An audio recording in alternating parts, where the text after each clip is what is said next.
Now we see the question answer of the lesson the little babool tree. आता आपल्याला lesson शिकल्यानंतर या लेसनवरची जी question answers आहेत ती बघायची आहेत. So we start. Read the following sentence carefully. Question number 3.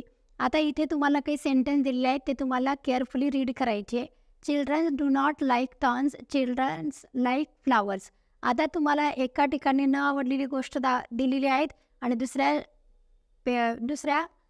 दुसरीकडे आपल्याला आवडलेल्या वस्तू किंवा आवडलेली सेंटेन्स तिथे लिहून दिले आहे. So drop do not does not in the followings and frame a meaningful sentence. You may have to change the highlighted words. आता इथे आपल्याला काही सेंटेन्स दिलेले आहेत. त्या सेंटेन्समध्ये डू नॉट डज नॉट असेल ते आपल्याला स्किप करायचे. Then we have to skip the highlight words. म्हणजेच काय, तर आपल्याला जे हायलाइट येलो कलरमध्ये दिलेले आहेत तो वर्ड आपल्याला गाळायचा आहे, त्याऐवजी आपल्याला दुसरे शब्द टाकायचे आहेत. मग इथे आपल्याला पहिला आन्सर दिलेला आहे बघा. Goats do not eat gold leaves, goats eat green leaves. आता पहिल्या ह्याच्यामध्ये काय सांगितलेलं आहे की बकऱ्या सोन्यांची पानं खात नाही, बकऱ्या हिरवे पानं खातात. एका ठिकाणी वेगळं आपल्याला दिले की आवडत नाही आणि दुसरीकडे आवडतात. मग दोन्ही शब्द आपण चेंज केले. डू नॉट डज नॉट आपण स्किप केले.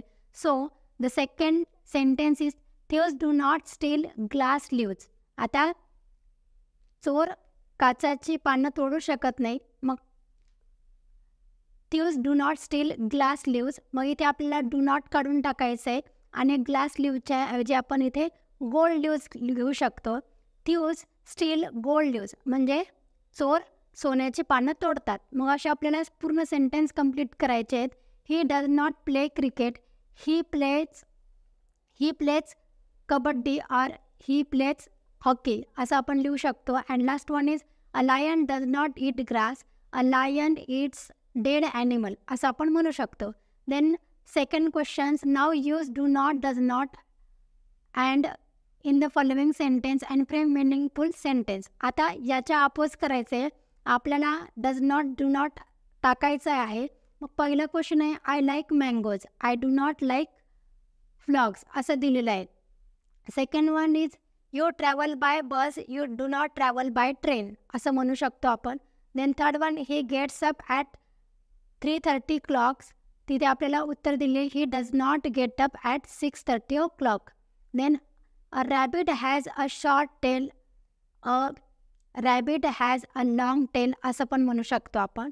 मग अशा पद्धतीने तुम्हाला हे सगळे कंप्लीट करायचे. Then last question is complete the following sentence using your own ideas. आता तुम्हाला तुमच्या मनाने वेगवेगळी सेंटेन्स इथे तयार करायचे आहेत. पहिला आपल्याला दिलं आय विश आय हॅड. तुम्हाला काय वाटतंय ते तुम्हाला 2 ते 3 सेंटेन्समध्ये लिहायचे. So in this way we see the workshop or exercise of this lesson. Thank you.